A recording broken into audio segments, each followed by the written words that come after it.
सारी सखियां गीत गाते हुए आ रही हैं। भगवती जानकी ने उस बाग में जो सरोवर था उसमें स्नान किया। स्नान किया और भगवती दुर्गा के पूजन के लिए मंदिर में गई। सब सखियां गई लेकिन एक सखी नहीं गई। संत जन कहते हैं कौन सखी थी? बोलिए वही सखी थी जो नगर दर्शन के दिन जो कल ऊपर से फूल फेंक करके राम को मारी थी। वही सखी थी कि पता लगाएं वो दोनों राजकुमार आए हैं या नहीं, चुनौती स्वीकार किए हैं या नहीं। तो देखने गई थी। देखन बाग कुंवर दुई आई। सब सखी गई पूजन किए लेकिन ये सखी सी संग बिहाई साथ छोड़ दी। कहाँ गई थी? बोले गई रही देखन फुलवारी। फुलवारी देखने गई थी। जब राम जी को देखी, महाराज क्या कहना, राम जी को देखी तो अपने आप को भूल गई। अपने आप को भूल गई, सब सुध भूल गई। लड़खड़ाती हुई कभी हंसे कभी रोवे। ये दशा भगवान को देखने पर यही होता है। भगवान को देखने पर यही होता है।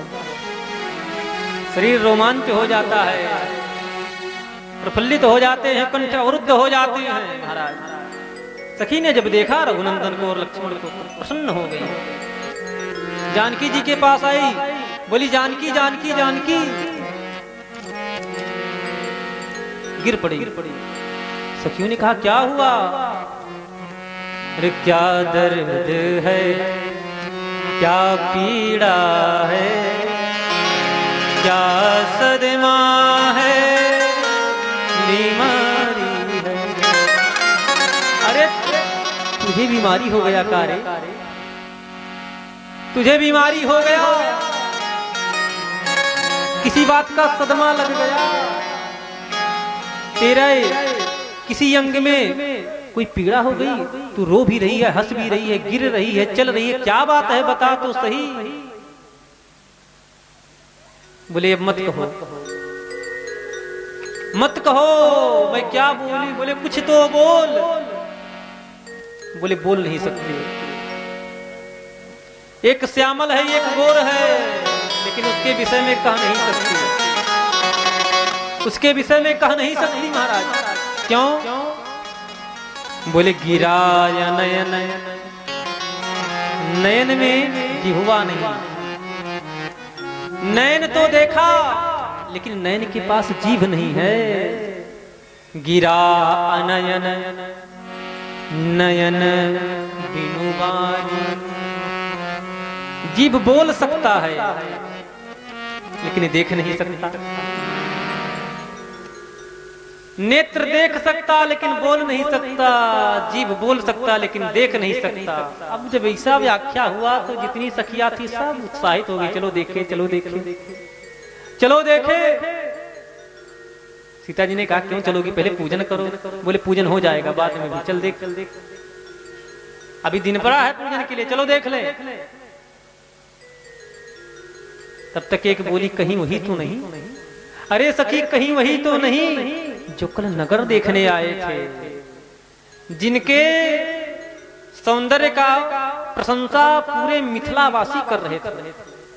वही तो नहीं, वही राजा के लड़के राजकुमार।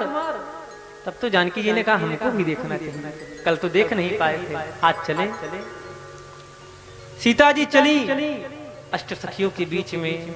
जब चली तो सीता जी के पायल, हाथ के कंगन और कमर में जो करधनी थी वो बजे। अरे कंकन किंकने नूपुर धोनी सुनी, कंकन किंकने नूपुर धोनी सुनी। कहत लखन कहत लखन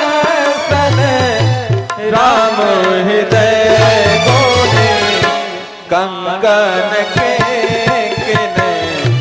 नूपुर धोने सोने कंकन के नूपुर धोने सोने माना हूँ मरण धुंध भीनी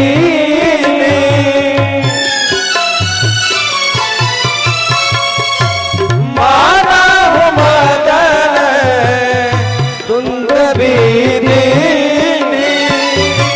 माना हूँ मदन माना हूँ मदन धुंध भीनी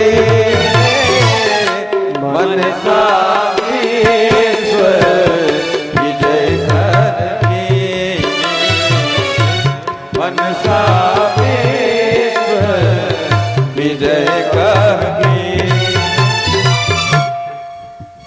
राम जी ने कहा कि मानो आज कामदेव ने नगाड़ा बजा करके घोषणा करके चढ़ाई कर दिया कर लोग कि है नीको मेरो देवता कौशलपति राम। इतना सुन करके वो जिस कुटिया में थे वहां से जोर जोर से चिल्लाए और भागे, चिल्ला करके भागे महाराज, झूठ नहीं पाते। हाँ राम राम ऐसा तो ज्ञानी के जीवन में जब भक्ति का प्रवेश होता है तो सारा का सारा ज्ञान धरा रह जाता है, फिर तो भक्त की बोली बोलता है। मानो आज भक्ति आ गई, भक्ति के आने से ज्ञान स्वरूप राम जी विचलित हो गए, ज्ञान सब धरा का धरा रह गया। लेकिन लक्ष्मण जी कौन है? बोले वैराग्य। वैराग्य मौन रहता है, वैराग्य बोलता नहीं है, जो बोलता है वो वैरागी नहीं। हम इतने वो हैं, हम इतने वो हैं, कुछ नहीं। वैराग्य मौन रहता है, कहीं भी देखो लक्ष्मण जी बोले नहीं। राम जी ने कहा मानो हम मदन दुंदुभी देनी, मानो आज काम ने दुंदुभी दिया है। हे लक्ष्मण बड़ा अचंभा है, सारा उपमन झनकार उठा। ये पायल के आवाज को सुन करके पूरा ये जो छम छम पायल हो रहा है ना पाजेब, ये आवाज सुन करके पूरा ये जो वन है वो झनकार मार रहा है। हे लक्ष्मण बड़ा अचंभा है, सारा उपवन झनकार उठा। और ये जो वृक्ष है छा गई सरसता इन कलियों में और भ्रमरों का दर गुंजाल उठा। श्री राधे श्याम जी लिखते हैं, राधे श्याम रामायण। राम जी ने कहा हे लक्ष्मण ये कोई और नहीं, ये कोई और नहीं है। हमें लग रहा है कि ये जो सुंदरता को भी सुंदर करने वाले, जब सीता जी को देखे राम जी एक दृष्टि पड़ी तो कहा लक्ष्मण ये जो सुंदरता को भी सुंदर कर दे ये वो स्वरूप है।